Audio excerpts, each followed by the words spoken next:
Hari Om, bonjour. Bon, ben, je vous laisse vous installer. Je vous chante un petit chant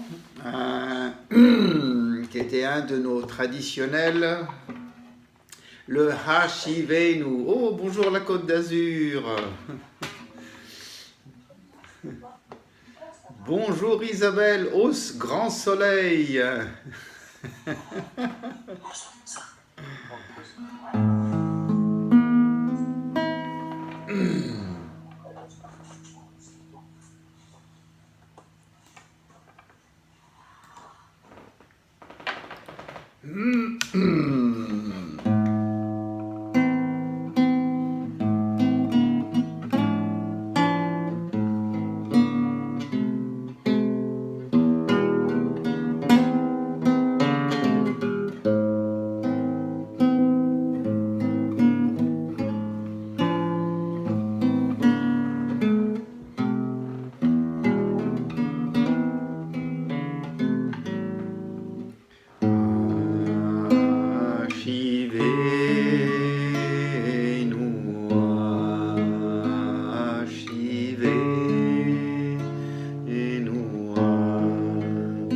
Adonai Elecha Benashuva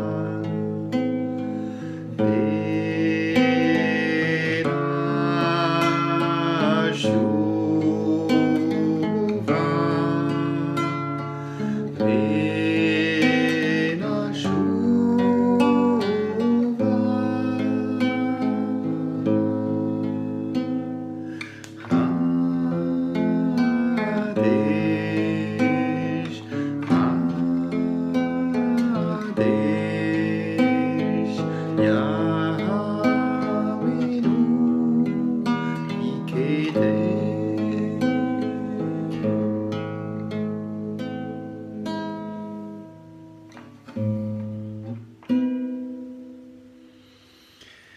Bonjour, bonjour.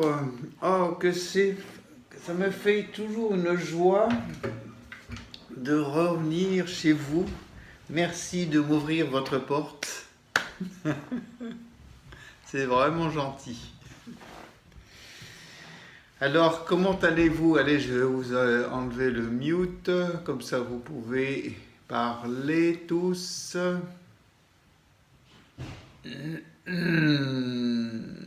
Toki, toki. Voilà, voilà. Bonjour, bonjour. Qui est-ce qui ne m'entend pas? Isabelle, tu ne m'entends pas? Ah, ça va bien maintenant? Mais par contre, on ne te voit plus. Tu as disparu.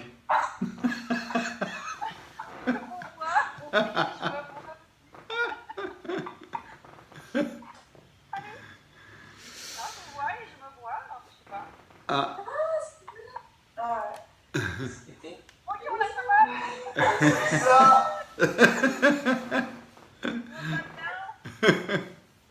Ça va, il fait chaud chez toi, Isa? On a un beau soleil. Un beau soleil, ah oui. Et quel temps il fait à la Chabotte? Pareil, même soleil, mais un vent très, très froid. Ah, il y a du vent. Ah, d'accord. Ben ici, on commence l'automne, donc ça commence à se rafraîchir. Bon, eh bien hier, je faisais un petit cours sur quelque chose que je pense pourrait peut-être vous intéresser. Je voudrais vous en parler quelques minutes. C'est la relation entre le yoga, l'ayurveda, les écritures sacrées et la méditation. Parce qu'il y a quelques personnes qui me disaient, mais toi tu es prof de Kriya Yoga, pourquoi est-ce que tu fais toutes ces autres choses, hein? Et je voulais expliquer qu'il y a un lien derrière tout ça, parce que le Kriya Yoga, c'est beaucoup plus qu'on ne se l'imagine, hein. C'est un monde complet de comment sanctifier tous les actes de la vie. Et il y a des repères, il y a des éléments particuliers, des outils particuliers qui nous aident. Je mentionnais par exemple qu'il y a une, une racine commune entre le mot yoga et le mot ayurveda. Vous savez ce que ça veut dire yoga, hein? Ça veut dire union, mais union de quoi? Ben, Baba le décrivait de cette manière. Il mettait la main gauche contre la main droite, la main gauche représentant le soi inférieur, le soi conditionné, hein? La main droite représentant le Dieu ou le soi supérieur. Il disait voilà, c'est ça le yoga. On passe de 2 à 1, il n'y a plus qu'un. C'est donc une union de ce qui a été désuni, on le ramène dans son état d'union parfaite. Donc c'est la réalisation du soi inférieur conditionné, un petit peu perdu dans la maya, avec le soi supérieur. Et alors le mot Ayurveda, ça c'est un mot que beaucoup de gens connaissent, parce qu'il est composé de 2 racines, Ayur qui veut dire la vie, et Veda qui veut dire la science, c'est donc la science de la vie. C'est un système non seulement de médecine, mais d'autoconnaissance. Mais ce que peut-être on ne sait pas, c'est que Ayur, ça veut dire aussi l'union du corps, des sens et de l'âme. Donc à nouveau on voit, tiens, c'est intéressant, les deux, le yoga et l'Ayurveda, ont la même finalité, le même but. C'est l'union avec le soi, c'est l'intégration de tout. Et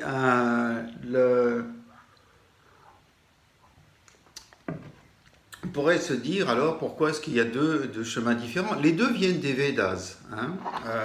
Le yoga vient du Atharva Veda, du Yajurveda. Le Ayurveda vient d'un autre Veda qui s'appelle le Atharveda. Et les deux offrent deux chemins complètement complémentaires.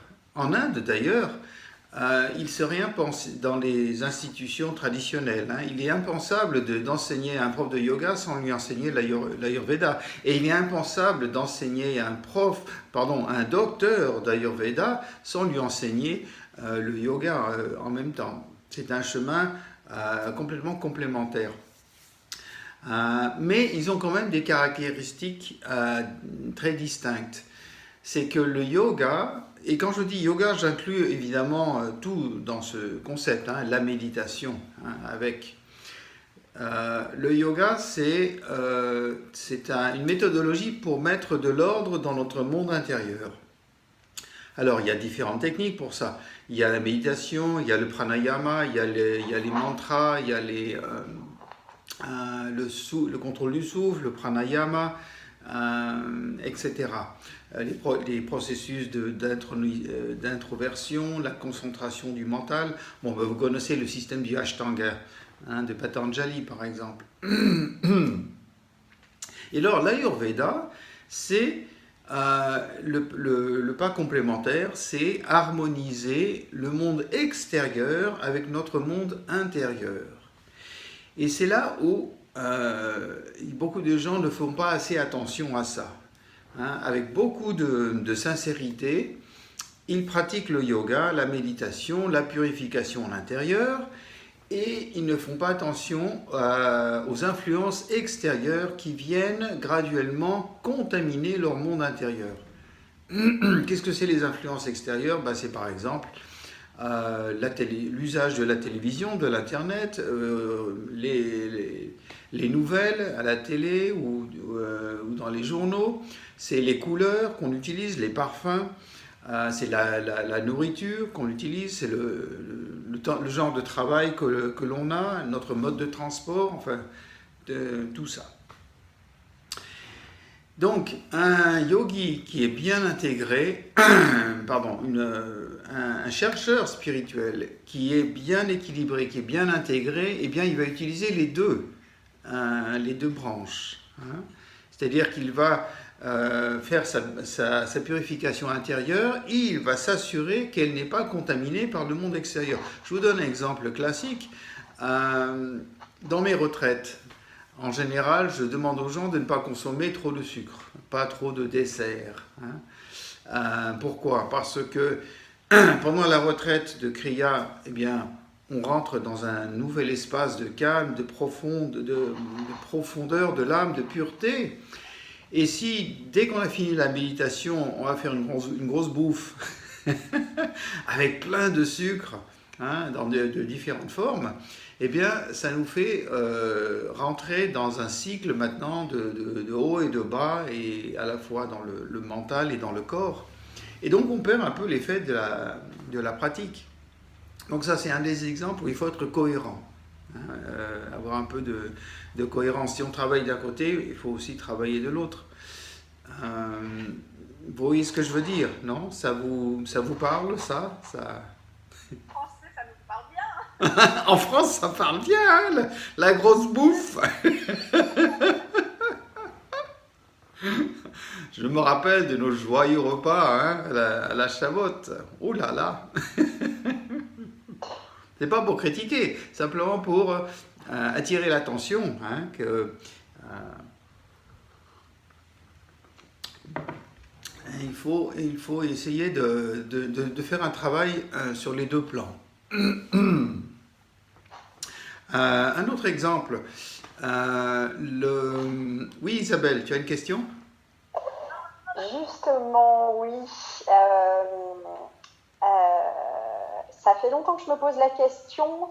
Tu connais les trois singes, un qui se cache les yeux, un qui se... Oui. et l'autre, je ne sais plus quoi d'ailleurs. La bouche, les yeux et les oreilles, oui. Voilà. Et souvent, l'interprétation qu'on en fait, elle ne me convient pas. Et moi, j'ai plutôt l'impression que c'est justement sur le fait de faire attention de quoi on se nourrit. Voilà. Avec les sens, en fait. C'est exactement ça. Filtrer, quoi. Il y a effectivement deux manières d'interpréter cette statue, qui est une série de trois petits singes, hein. Un qui se bouche la bouche, l'autre les oreilles et le troisième les yeux.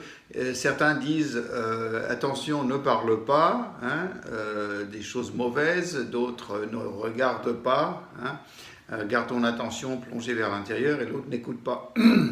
Mais ça peut aussi s'interpréter de la manière yogique qui est contrôle ta bouche à la fois dans son aspect du goût, hein, et du parler, contrôle ton audition et contrôle ta vision. Exactement. Et un jour, je demandais... C'est jamais interprété comme ça en France, Ah j'ai non? envie de dire. Moi, chaque fois que c'est cité, on me dit que c'est comme faire l'autruche, en fait. Tu vois? C'est faire le quoi? C'est une expression qu'on a en France. Faire l'autruche, tu sais, donc c'est-à-dire je ne vois pas. Ah, l'autruche, ah oui. Voir, Ah d'accord, donc on le prend de manière cynique, c'est ça, ou un peu sarcastique, oui. Non, mais pour moi, je dirais pas que c'est sarcastique ou cynique, non. Mais je pense que c'est une autre interprétation et qui moi, me parlait pas, en fait. Bah, faire l'autruche, c'est pas tellement un compliment, hein. Bah non.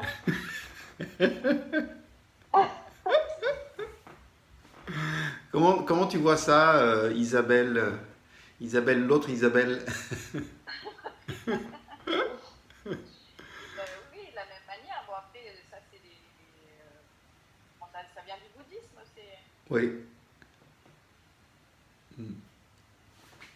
D'interpréter, ne pas avoir de mauvaises paroles et en même temps, oui, pas manger n'importe quoi, etc.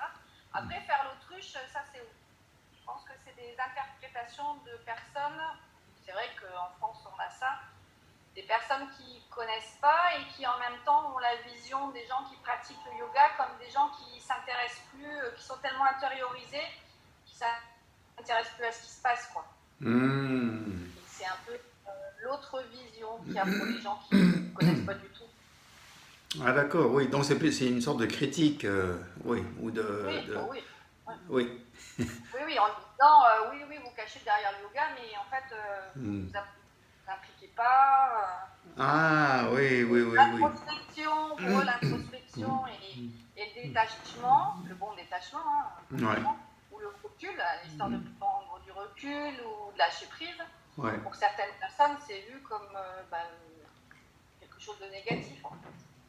Effectivement, il y a des gens qui pratiquent le yoga comme une autruche. Ça, je suis d'accord. Hein. C'est des gens qui ont beaucoup souffert, qui ont peu de ressources intérieures et qui utilisent le yoga ou la religion hein, comme un échappatoire. Hein, pour rentrer dans son petit nuage rose hein, et ne plus avoir à affronter cette réalité qui est tellement pénible. Ça, c'est une phase, effectivement. Mais graduellement, si on pratique plus, ça va déboucher sur une ouverture, ça va déboucher sur tellement d'amour, tellement de confiance, parce qu'on découvre le soi intérieur qui est illimité dans ses ressources, et on commence à pouvoir affronter les problèmes avec plus de sérénité, plus de créativité, et plus de sourire aussi. Donc, ne critiquons pas les autruches, on est tous passés par là dans une vie ou une autre.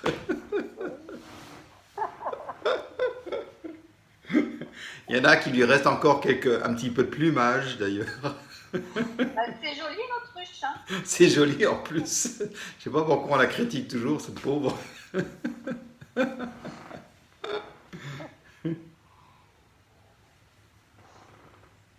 Là, je suis en train de prendre mon thé favori, mon thé ayurvédique, parce que j'ai un petit peu de picotement dans la gorge. Gingembre, poivre noir et citron. Voilà, ça c'est incroyable. Et je le recommande toujours. En ce moment, par exemple, il y a un changement de climat. Le temps était très chaud, très peu lourd, etc. Et là, depuis 2 jours, il y a un grand froid. Il y a un front qui a dû venir, je ne sais pas quoi. Et c'est là où, en général, les gens tombent malades un petit peu. Donc ça, c'est un peu pour faire la transition. Hein. Et comme ça, tu n'as pas besoin de développer tous les symptômes, etc. Faire toujours attention aux transitions. Ça, c'est la règle de l'Ayurveda. Au changement de saison, au changement entre la nuit et le matin. C'est là où, en général, on est un petit peu plus vulnérable. Bien, alors le yoga, l'Ayurveda, 2 sciences parfaitement complémentaires, absolument merveilleuses. Et alors les écritures sacrées, pour moi, c'était également un outil de connaissance fabuleux. Vous vous rappelez l'histoire, quand j'étais rentré dans l'ashram, en ayant d'ailleurs l'attente que j'allais vivre avec Baba, mais Baba m'avait fait un coup, un de ses nombreux coups. Il m'a dit, oui, bien sûr, viens dans l'ashram, tu es le bienvenu. Hein. Et il n'est jamais venu. Et j'ai passé 3 ans tout seul à l'attendre. Mais je pouvais lui parler par téléphone chaque semaine. Mais alors je lui demandais par téléphone, qu'est-ce que je fais ici? J'étais tout seul, il n'y avait pas une personne qui vivait avec moi. C'est un ashram énorme, un grand terrain. Et il me dit, lis les Écritures, étudie les Écritures. Et comme moi, mon passé d'athée, anarchiste, communiste, c'était pas tellement mon genre de littérature. Je dis, quoi? Il me dit, commence par la Bible. Hein. Et puis, fais toutes les Écritures, tu as le temps. Effectivement, en 3 ans, j'avais le temps. Je ne savais pas que j'allais passer 3 ans à faire ça. Mais il m'a donné une méthodologie pour le faire. Parce que j'avais essayé, quand j'étais plus jeune, un peu, j'avais lu un petit peu la Bible, quelques passages, j'avais lu un petit peu la Bhagavad Gita, parce que tout le monde en parlait autour de moi. Donc je me dis, tiens, il faudrait que je lise de ça. Et j'avais été horrifié. C'est des histoires tellement sanguinaires, hein, de massacres, de meurtres, de revanches, tu fais une petite erreur et paf, allez, on tue toute ta famille, on extermine toute ta tribu, on prend ta terre, on viole tes femmes, etc. Je disais, mais waouh, c'est ça la religion. Je suis vachement content d'être athée. Hein. Au moins, ils sont plus pacifiques. On parle toujours des guerres de religion, mais on parle jamais des guerres d'athées. Donc, ça m'a bien confirmé. Voilà, c'est ça le chemin de l'humaniste, hein, de l'être authentique. Parce que j'avais rien compris, mais vraiment rien. Et donc Baba m'a enseigné que les écritures, quelles que ce soit, que ce soit la Dhammapada, la Bhagavad Gita, la Bible, la Torah, le Coran, etc., sont des manuels de méditation. Ils t'offrent une carte de la conscience pour apprendre à naviguer justement les dangers et les trésors qui sont cachés dans ta conscience. Quand on rentre dans un nouveau pays, si on n'a pas de carte, eh bien on se perd et on peut tomber dans un fossé, on peut aller dans un quartier qui n'est pas très bien fréquenté. Donc c'est bien d'avoir un guide, c'est bien d'avoir une carte. Et donc Baba m'a donné les deux. C'était lui le guide de ce nouveau pays qui était la conscience. Et il me donnait une série de cartes. Mais c'est des cartes qui sont codifiées, qui sont chiffrées. Donc il fallait apprendre à les lire. Parce que si tu lis la Bible ou la Bhagavad Gita, comme moi je l'ai fait de manière complètement littéraire, tu ne vas pas apprendre à naviguer ce pays. Au contraire, tu vas t'enferrer encore plus dans tes préjudices et dans ta haine et dans tes émotions négatives. Donc, avec son aide, toutes les semaines, il me faisait lire un passage. Il me demandait ensuite de l'interpréter pour lui. Qu'est-ce que ça représente pour toi? C'était toujours sa question. Pour toi, qu'est-ce que ça représente, ce personnage, ou cette situation, ou ce pays? Il me disait toujours, ça n'a rien à voir avec des événements extérieurs. C'est tout à voir avec les forces psychologiques qui sont à l'intérieur de toi. Les forces de l'ego et les forces de l'âme. Donc, lis avec cette vision. Et c'était merveilleux parce que je commençais à découvrir un texte avec des nouveaux yeux. Tout d'un coup, c'était une histoire complètement différente. La mer Rouge qui s'ouvre, la ville de Jéricho au-dessus de laquelle le soleil s'arrête, tous des événements qui sont absolument géographiquement impossibles, on le sait. Mais ce n'était pas le but. Ce n'était pas de nous donner un conte de fées, c'était de nous donner des outils pour la connaissance. Et moi, très graduellement, patiemment, Baba m'a enseigné à déchiffrer ces cartes. Et maintenant, ça fait 30 ans que je le fais et que je continue à le faire. Je fais un cours, en ce moment, malheureusement ils sont en espagnol, mes cours, comme vous le savez. Hay que aprender espagnol. Au moins, vous pouvez demander à Margot, elle peut vous traduire.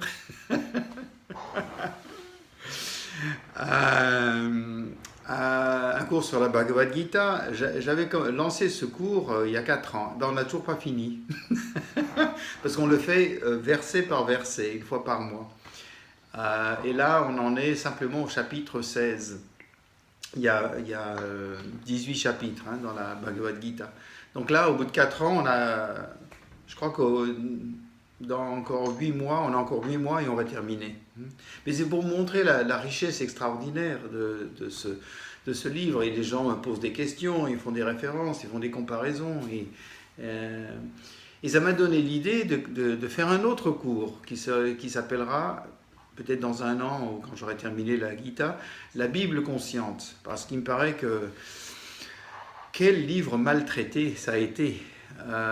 Malheureusement, et ça s'utilise comme une bombe, plus que pour un outil pour enrichir notre amour. Donc, un petit cours de la Bible consciente, il sera un cours plus court d'ailleurs. Et voilà, donc la méthodologie, vous la connaissez, moi je vous invite à la mettre en pratique. D'ailleurs, vous pouvez me poser des questions dans le groupe de chat de français, si vous avez une interprétation qui vous intéresse ou qui vous interpelle, ou vous avez un doute. Moi, j'avais demandé à Baba toutes les semaines, Et Baba me disait, s'il était content avec ma réponse, il ne disait rien. Ça, c'était sa réponse. Par contre, si je me plantais, là, il me le faisait savoir. T'as rien compris. C'est tellement superficiel. Médite plus.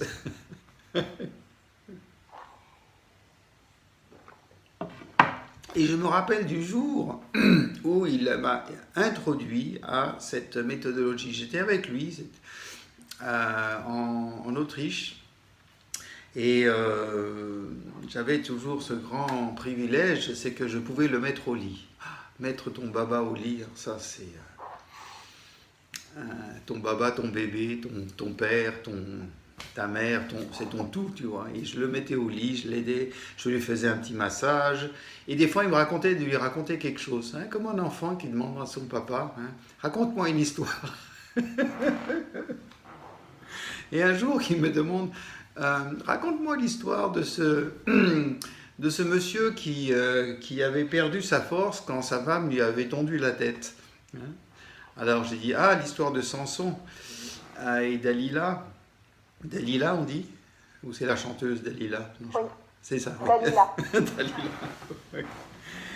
Et alors je cherche dans la Bible, ça c'était avant hein, Google n'existait pas encore, on avait encore la version numérique. Je cherche dans la Bible, je savais vaguement que c'était dans le livre des rois, je ne sais plus si c'était le roi 1 ou le roi 2, enfin bon, je le trouve. Et je lui lis le passage. Et il voulait, lui, surtout le passage où Samson avait donné un test à ses amis, une énigme qu'il fallait deviner. Hein, qui est-ce qui est plus fort que la mort et plus doux que le miel, etc. Un truc comme ça, je ne me rappelle plus très bien. Baba me dit merci, et je vais aller dormir, va te coucher. Donc je vais dans ma chambre, je me couche et quelque chose se passe, je ne peux pas dormir, je pense à l'énigme, mais continuellement, c'est comme en boucle. Et je commence à avoir des images qui me viennent de ce que ça pourrait signifier. Alors, nous ne pouvons pas dormir, je me lève et je commence à écrire cette histoire, ces images, cette poésie qui commence à se révéler. Et j'y passe toute la nuit, parce que j'étais comme une sorte de transe, et ça passait à travers moi, il fallait que ce soit traduit, quoi. C'était même pas qui écrivait, j'étais simplement un traducteur de quelque chose qui voulait s'exprimer. Ou le scribe plutôt, voilà, scribe plutôt que traducteur. Et le matin, je dis à Baba, est-ce que je peux vous montrer ce que cette énigme veut dire pour moi, comment je l'ai interprété. Et je lui lis tout ça. Il me dit, publie-le. Et c'était le premier article que j'ai publié d'ailleurs. Hein. J'ai été le rédacteur en chef officiellement de son magazine qui s'appelle Soul Culture, hein, la réalisation de l'âme. On avait d'ailleurs publié quelques numéros en français, je me rappelle. Et c'est le premier article que j'ai écrit et c'était pour vous montrer comment Baba avait, par sa manière unique, débloqué un texte pour moi. Hein.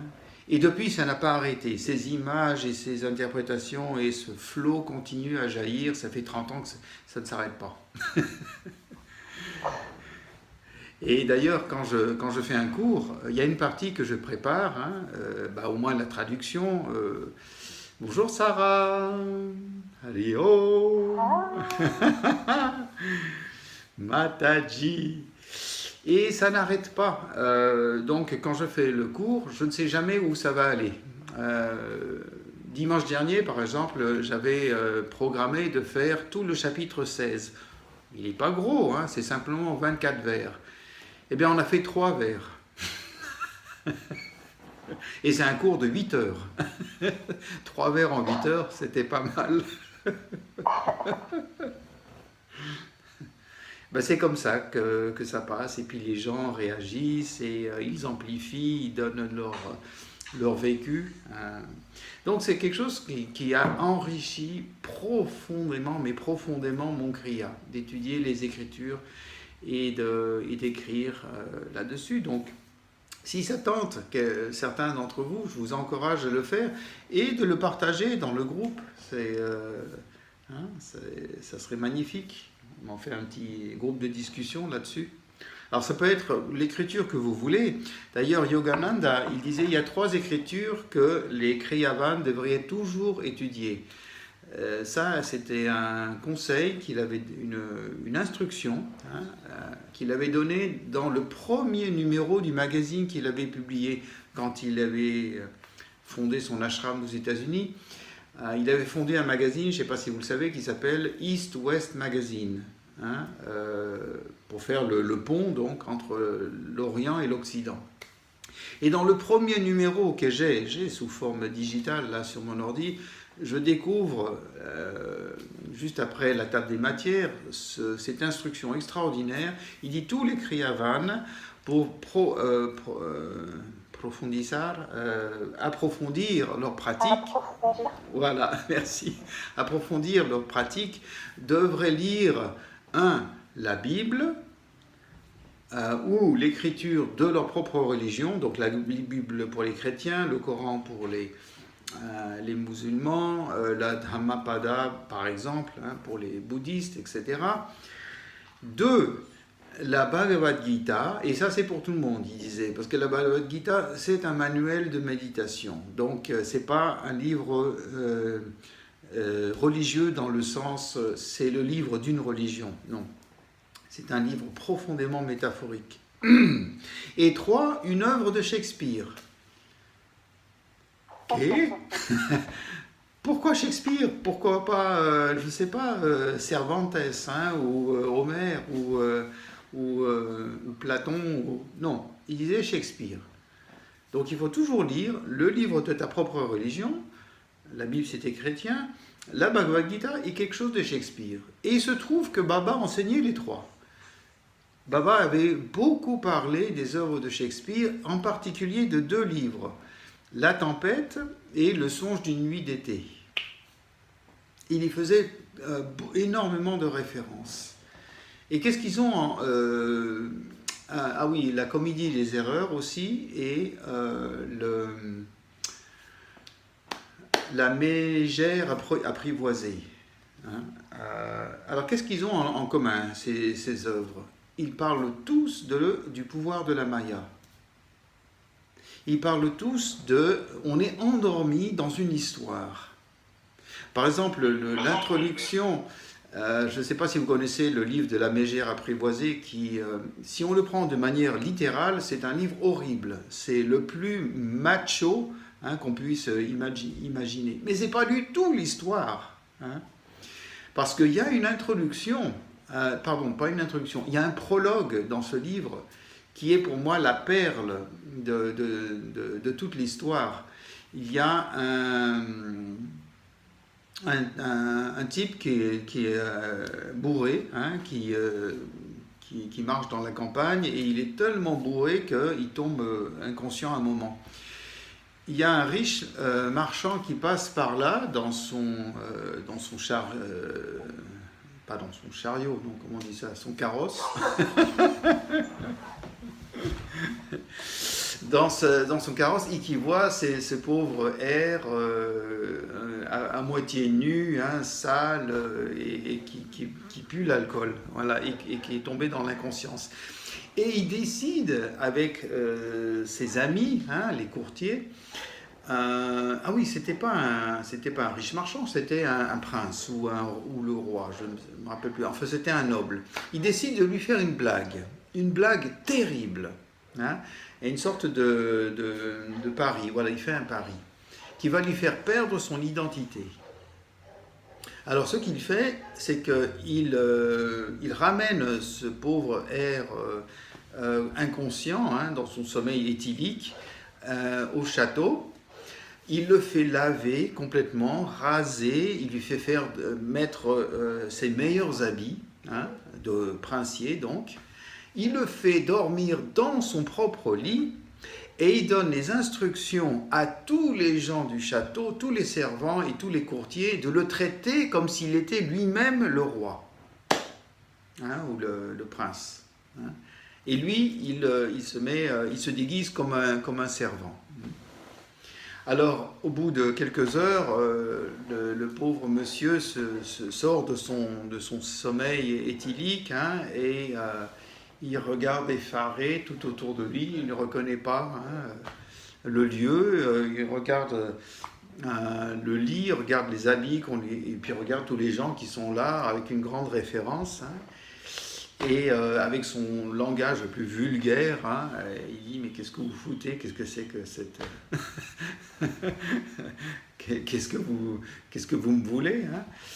Et tous, ils se sont donné le mot. Il dit « Ah, vous êtes tombé et vous êtes frappé un peu la tête, donc on vous a mis au lit, mais vous allez retrouver votre connaissance et votre mémoire. Vous êtes le roi, vous êtes notre seigneur. Hein. » Ah, il dit, mais qu'est-ce que c'est que ces foutaises? C'est une plaisanterie, allez, laissez-moi tranquille. Et il veut sortir du lit, mais tout le monde lui amène des chaussons en satin, un grand plateau avec un breakfast incroyable.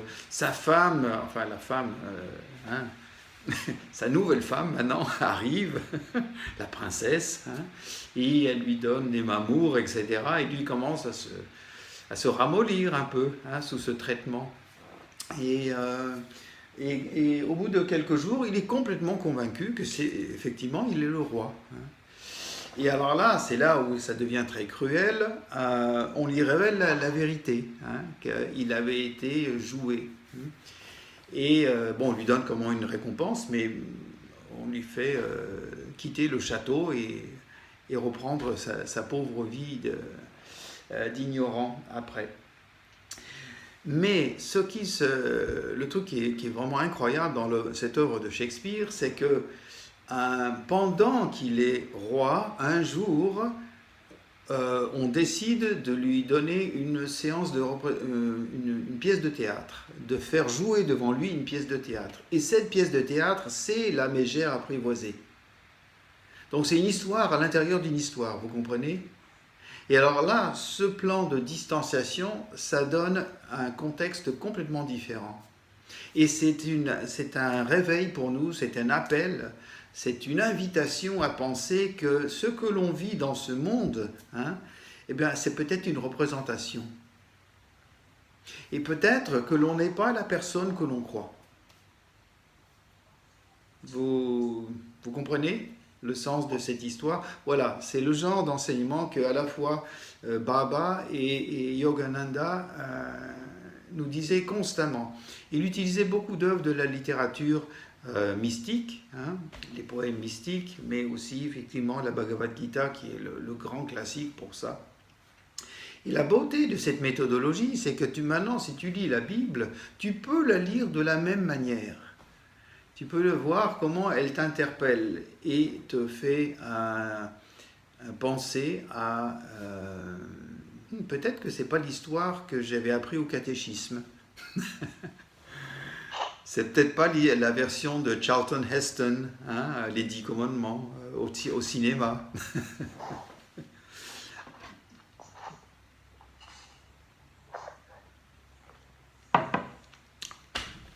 Par exemple, je vous donne un petit exemple rapide. Je faisais un cours sur la non-violence l'autre jour, Ahimsa. Et je faisais la comparaison de ce thème de la non-violence dans les différentes religions, parce que c'est un des thèmes les plus universels qu'on rencontre. C'est un peu l'expression de la règle d'or. Vous savez ce que c'est la règle d'or, hein, en religion? Qu'est-ce que c'est? Quelqu'un connaît? La règle d'or, c'est « ne fais pas à l'autre ce que tu ne voudrais pas que l'on te fasse à toi-même ». Hein. Donc, ça se traduit par l'essence même de la non-violence. Hein. Alors je disais que effectivement dans la Bhagavad Gita et dans la tradition philosophique du Vedanta, la non-violence a 3 niveaux. La non-violence au niveau mental, c'est-à-dire ne pas avoir de pensée haineuse ou de critique contre l'autre ou contre soi-même, encore plus difficile. Hein. Ça, c'est la non-violence la plus difficile. Ne pas critiquer, ne pas avoir de mauvaises pensées contre l'autre, hein. Même si c'est le président de ta république ou le roi de ton château. Second niveau de non-violence, eh bien, c'est verbal. Hein. Ne pas utiliser de paroles dures qui font du mal, qui meurtrissent, hein, qui vont envoyer les gens à 30 ans de thérapie après. Parce que vous savez, le poids des paroles, hein, c'est beaucoup plus, ça fait beaucoup plus de mal qu'un coup de poignard. Hein. Ça peut rester dans ta conscience et contaminer ta confiance, hein, pendant des décennies. Et le troisième niveau, c'est la non-violence physique. Ne pas faire avec ton corps des actes physiques violents. Hein. Mais il y a des exceptions. Dans toutes les religions, il y a des exceptions. Par exemple, dans la philosophie du yoga et du Vedanta, il y a 2 principes qui ne doivent jamais être en conflit. C'est le principe de Satyam, la vérité, et Ahimsa, la non-violence. Et quelqu'un un jour avait demandé à Mahatma Gandhi, qui est le grand apôtre de la non-violence, et s'il y a un conflit entre les deux, qu'est-ce qu'on doit faire? Et Mahatma Gandhi avait donné cet exemple. Il avait dit, bien, voyez, dans nos écritures, le cas avait déjà été prévu.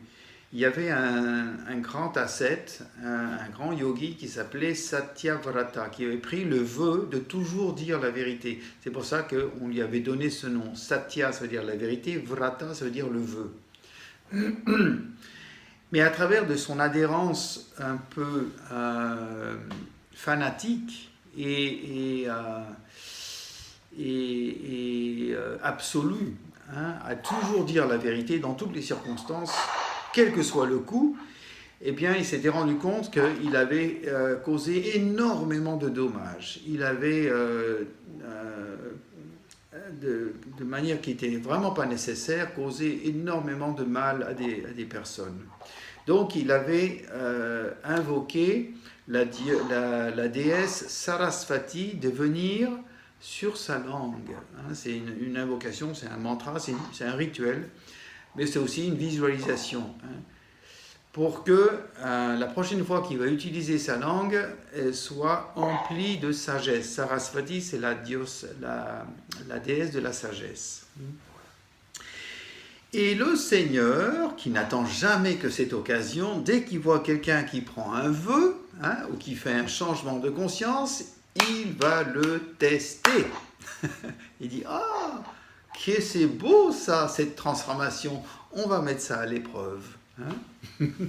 C'est son travail, hein, au Seigneur. Donc, au bout de quelques semaines, il se passe la situation suivante. Ce grand sage, donc Satyavrata, était assis à la croisée d'un chemin à méditer sous un arbre. Et tout d'un coup, il entend un grand bruit de quelque chose qui bouge dans les fourrés. Hein, il était à l'orée de la jungle.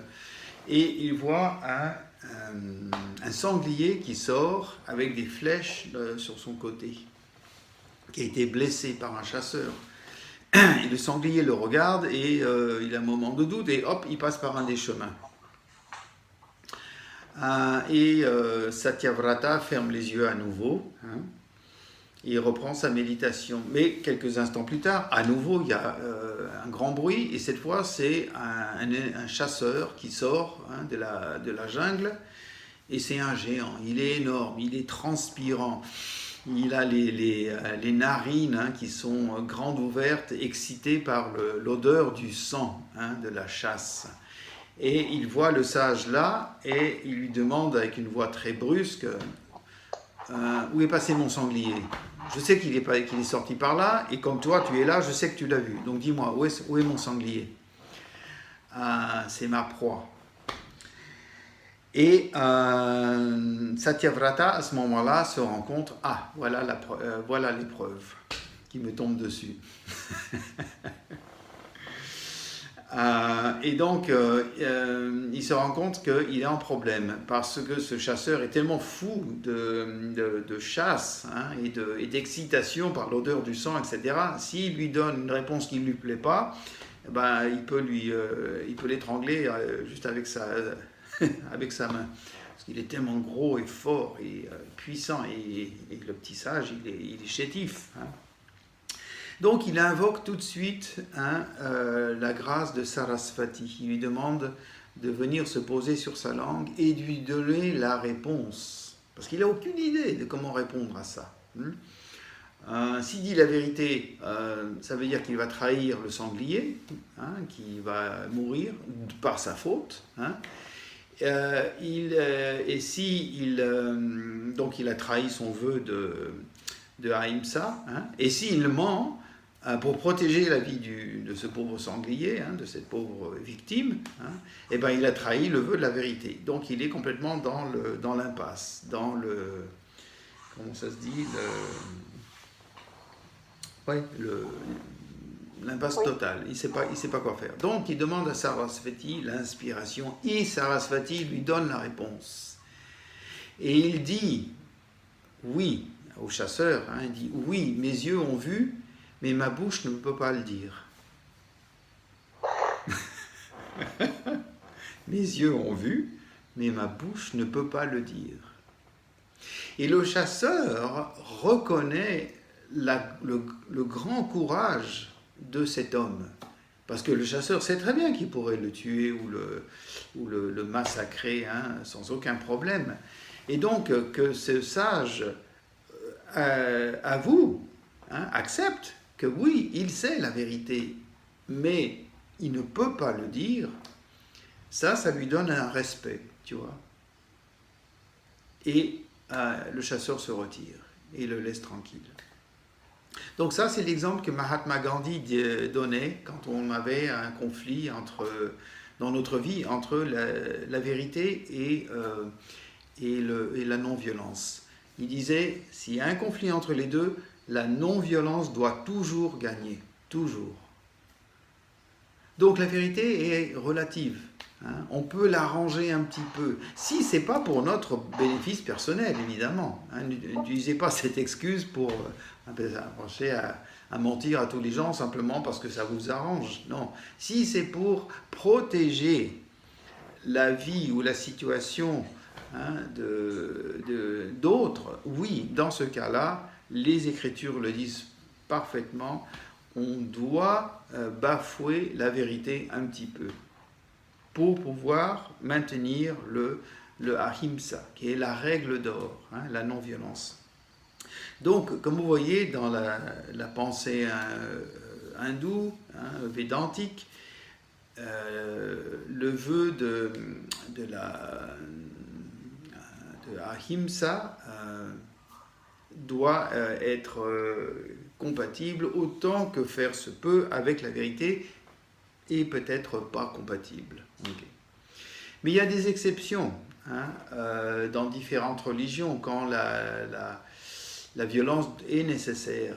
Et d'ailleurs, peut-être que ça vous surprendra, mais Mahatma Gandhi avait dit que le chemin de la non-violence n'est pas pour les faibles, n'est pas pour les lâches. À un moment, il faut être fort et même faire acte de violence relative. Pour protéger la vérité, pour protéger une victime, etc. Mais sans colère. Donc il est totalement autorisé de faire un acte violent, mais avec amour. Si c'est pour protéger, si c'est dans une situation d'urgence, ou de quelqu'un qui est en train de se faire attaquer ou violer, eh bien on peut tout à fait intervenir de manière forte si on en a la possibilité, pour pouvoir protéger cette victime, mais complètement avec un sentiment d'amour. Je vais vous donner un exemple. Hier, je parlais avec une personne c'est une Kriyavan, ici d'Argentine, qui a récemment reçu l'initiation. Je lui ai donné l'initiation il y a à peine 2 mois, mais ça fait 10 ans qu'elle l'attendait, parce qu'elle est complètement dévouée à Yogananda. Et ça fait 10 ans qu'elle demande à Yogananda, s'il te plaît, comment est-ce que je peux recevoir l'initiation. Elle a même été jusqu'en Inde pour la recevoir, et puis il y a des choses qui se sont mal passées, etc. Donc elle est revenue. Et il se trouve qu'elle habite à côté de chez moi. Donc, Yogananda lui a dit, bon, bah écoute, arrête de voyager, là, tiens, allez voir, on va voir ce yogi. C'est comme ça qu'elle me l'a raconté. Sa profession, elle est accompagnante pour les gens qui sont dans les hôpitaux psychiatriques les plus violents. C'est les criminels, c'est les violents et c'est les gens qui sont en phase terminale de leur vie. Et elle les accompagne, c'est sa formation, pour leurs derniers moments, etc. C'est un des... J'imagine que c'est un des métiers les plus difficiles du monde, parce qu'elle disait, oui, tous les jours, je vais en enfer. Et je faisais des gardes de nuit en plus. Et qu'est-ce qu'on fait pendant ces gardes de nuit? On essaye d'empêcher les gens de s'attaquer, de s'assassiner, de se donner des coups de poignard ou de se tirer une balle dans la tête. Donc, waouh, quel métier! Et elle me disait, dans cette situation de violence extrême, qu'elle pensait à Yogananda. Elle arrivait, voilà, elle avait son petit rituel. Elle arrivait dans l'hôpital, elle avait sa petite chambre, elle ouvrait le livre de l'autobiographie d'un yogi, elle mettait une petite chandelle et elle avait comme un flot de lumière qui sortait du livre. Et tout d'un coup, elle n'était plus dans l'enfer, elle était dans le paradis. Et ensuite, elle allait vers ces gens, ces meurtriers, ces criminels, ces violeurs, etc. Et elle ne sentait que de l'amour pour eux. Et elle me disait, je ne sais pas comment ça se passe, parce que ça ne vient franchement pas de moi, c'est pas ma personnalité, mais à chaque fois que je rentre dans cet hôpital, que je fais ma lecture du livre de Yogananda, et je sens cette lumière qui m'envahit, et je ne sens plus que de l'amour, mais presque à en défaillir. Quelle beauté, mais quel exemple extraordinaire. Et elle m'a dit, je m'en suis rendu compte un jour parce que j'étais en train d'accompagner quelqu'un dans la mort. Il faisait ses confessions. Souvent, ça se passe, bien qu'elle ne soit pas prêtre, prêtresse. Il y a des gens qui spontanément vont commencer à faire leurs confessions quand ils sont dans les affres de la mort. Et il avait révélé qu'il avait il avait fait partie d'un gang, un des gangs les plus meurtriers d'Argentine. Elle le connaît très bien, cette histoire. Et elle avait eu quand le monsieur lui a dit ça, une sensation de révulsion, des répulsions totales, de dégoût, d'horreur, quel monstre était là à côté de lui. C'est qu'elle était sortie de son énergie d'amour et elle était rentrée dans sa personnalité. Vous comprenez? Et ça l'avait très très affectée, ça. Donc elle a été voir une amie qui est une sorte de conseil spirituel, qui donne des conseils spirituels, et elle lui avait expliqué ce qui s'était passé et elle a aidé à nouveau rentrer dans ce plan de conscience qui est de l'amour inconditionnel, qui accepte et qui pardonne et qui guérit. Parce que c'est ça sa mission, c'est de guérir ces gens qui sont dans la plus grande douleur du tamas. Et elle leur rend un service extraordinaire parce que elle prépare leur prochaine incarnation dans une matrice qui sera bien plus auspicieuse. Parce que ces gens qui sont en train de partir, ils sentent seulement le pardon, ils sentent seulement l'amour, ils sentent seulement l'acceptation totale, quand elle peut rester dans ce plan de conscience. Vous comprenez, hein? Donc ça, c'est un des exemples de qu'est-ce que c'est mettre le ahimsa en pratique. Elle m'avait fait pleurer, cette dame, quand elle m'a raconté son histoire. C'était extraordinaire. Et il insistait beaucoup, hein, ce n'est pas moi ça, ce ne vient pas de moi, c'est pas ma personnalité. Moi je suis une personne qui juge, hein, qui essaye d'aider, mais qui juge, etc. Mais là il y a quelque chose qui se passe. Et je ne peux plus penser en termes de jugement quand je suis dans ma profession. Quel bel exemple. Ça c'est quelque chose que je souhaite à tous d'entre nous. On a tous besoin de pouvoir accéder à ce... Waouh! Gracias, Mariana. Elle s'appelle Mariana. Oui.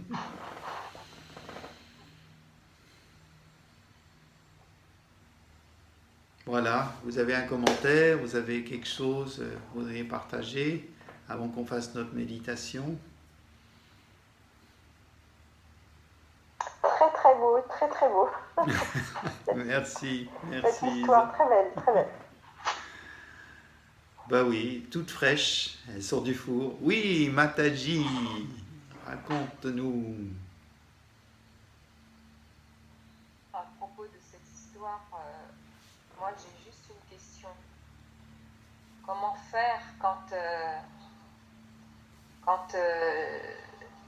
je vais parler pour moi, quand je ressens de la colère et que justement je suis consciente que je devrais ressentir de l'amour et que je dépose au pied du maître toute ma colère en lui disant transforme cette colère en amour parce que je sais qu'il n'y a que l'amour qui peut guérir ce monde, qui peut guérir tous mes frères et mes sœurs humains, y compris ceux qui font autant de mal aux animaux, à la planète, et que je sais que ma colère ne peut pas changer ces gens-là, mais que c'est que l'amour, mais que je suis totalement coupée. Tu m'as envoyé le livre sur le ressenti. Malheureusement, je fais partie de ces personnes qui sont totalement coupées de leur corps, coupées de leur ressenti. Donc, cette voie ne m'est pas accessible parce que par rapport à l'histoire de ma vie, j'ai appris à me couper de tout ressenti. Donc, j'ai pleinement conscience qu'il n'y a que l'amour qui pourra changer quelque chose. Il n'y a que l'amour qui pourra permettre en fait que cette planète et cette humanité puissent se transformer. Mais que quand j'entends l'histoire que tu as racontée, je me dis mais waouh, cette femme elle a ressenti cet amour et elle sent que ça vient pas d'elle. Que faire quand on demande tous les jours? Moi, je demande tous les jours dans chacune de mes pratiques, de mes méditations, je demande juste à expérimenter l'ouverture de mon cœur et l'amour, parce qu'en fait, je sens que tout est coupé en moi. La violence autour de moi est telle que tout s'est coupé. Tout l'amour, tout ce qui est lumière c'est un processus de protection qui s'est mis en place. Et je vois bien, je suis consciente que se protéger n'est pas la solution. Se fermer pour ne pas ressentir la douleur n'est pas la solution. J'en suis consciente, mais je n'ai pas de solution à part demander au maître tous les jours, ouvre mon cœur à l'amour. Et puis j'ai la sensation que c'est ça. Et c'est une grande douleur pour moi. C'est une douleur telle qu'il y a des jours où je me dis mais peut-être que j'ai pas choisi la bonne voie, parce que pourquoi je suis aussi blindée, aussi fermée à l'amour. C'est extrêmement douloureux pour moi. Merci Mataji. Vraiment je te remercie pour ta grande franchise et ton grand courage, parce que ça demande du courage de pouvoir dire cela. Ce qui se passe, c'est que tu es dans un état de choc. hein, qui effectivement t'a blindé complètement contre la force même vitale qui est en toi et qui nous entoure de tout. Donc il y a des remparts qui se sont construits. Comme tu disais, je ne sens plus mon corps, hein, je suis coupé de mon corps. Tout ça, c'est effectivement, ce sont des manifestations d'un état de choc profond. C'est une partie de ton karma. Il n'y a aucun doute là-dessus. C'est que tu as décidé toi-même de vivre certaines expériences extrêmement pénibles, extrêmement douloureuses, et d'en faire l'expérience de la coupure et de toutes ses conséquences. Et ça va générer une tristesse, une dépression, un doute énorme dans ta conscience pendant un certain temps. Tout karma a une date d'expiration. C'est ça qu'il faut se rappeler toujours. Moi aussi, je suis passé à travers des trucs horribles, hein. J'étais dépressif chronique, j'ai des pensées suicidaires pendant des années, hein. Et je n'avais même pas la ressource de demander au maître parce que je ne croyais pas en Dieu, ni au maître, ni en rien, hein.